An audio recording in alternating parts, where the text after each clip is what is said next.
ఇప్పుడు ఇద్దరు భార్యాభర్తలు ఉన్నారు, వాళ్ళు విడిపోకూడదు, విడాకులు తీసుకోకూడదు అనుకుంటున్నారు, కాకపోతే దూరంగా ఉండాలనుకుంటున్నారు. సో మళ్ళీ మనస్పర్ధలు తగ్గిన తర్వాత మళ్ళీ కలుసుకోవాలనుకుంటున్నారు, వీళ్ళకి లీగల్గా ఉండేది. ఇది ఏంటంటే చాలా మందికి తెలియని విషయం ఏంటంటే సెక్షన్ 10 అంటే ఏమంటే జ్యుడిషియల్ సపరేషన్ అని ఒకటి ఉంటుందండి. ఓకే. దాని ప్రకారం ఏంటంటే భార్య కానీ భర్త కానీ వాళ్ళిద్దరి మధ్య డిస్ప్యూట్స్ ఎరేజ్ అవుతాయి. అంటే చిన్న మనస్పర్ధలు కానీ పెద్ద మనస్పర్ధలు కానీ వాళ్ళకి విడాకులు తీసుకోకూడదని ఉండదు చాలా మందికి. ఎందుకంటే సమాజంలో మేము చూసాం చాలామంది విఐపి సంబంధించిన వాళ్ళు పెద్ద పెద్దలు ఉంటారు. వాళ్ళు ఏంటంటే సమాజం దృష్టిలో భార్య భర్తలుగా ఉండాలి, కానీ మేము విడాకులు తీసుకోకూడదు అన్నప్పుడు వాళ్ళకంటే సెక్షన్ 10 కింద జ్యుడిషియల్ సపరేషన్ వేస్తాం. ఓకే. అంటే పేరుకి భార్య భర్తలు ఉంటారు, కానీ వాళ్ళిద్దరి మధ్య ఏంటంటే ఈ దాంపత్య సంసారాలు కానీ ఇవన్నీ ఉండవు. సో కానీ ఏంటంటే ఈ రైట్స్ అనేవి ఉండవు.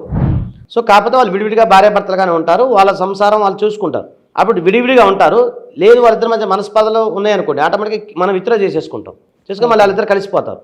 అంటే డైవర్స్ అంటే అల్టిమేట్ కట్ అయిపోద్ది, ఇది కట్ అవ్వదు అనమాట. అది కంటిన్యూషన్ ఉంటుంది, కానీ ఇద్దరి మధ్య ఈ శారీరకంగా కానీ ఇంకా దాంపత్య సుఖాలు కానీ ఉండవు. ఓకే. సో దూరంగా ఉండొచ్చు.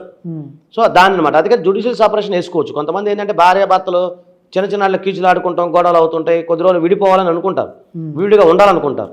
అన్నప్పుడు జ్యుడిషియల్ సపరేషన్ వేసుకుంటే బెటర్. మేము అదే చాలా మందికి సజెస్ట్ చేస్తాం. ఓకే. ఎందుకంటే ఒకటండి, ఎవరు కూడా ఏ తెలిసిన వ్యక్తి కూడా సంసారం తెంచుకోమని చెప్పడు, మేము కూడా సంసారం తెచ్చుకోమని చెప్పం. ఏదైనా ఉంటే వాళ్ళకి కౌన్సిలింగ్ ఇప్పించి బాబు జాగ్రత్తగా ఉండండి అని చెప్పి ఫ్యామిలీ కౌన్సిలింగ్ చేసి కలపడానికే ప్రయత్నం చేస్తాం.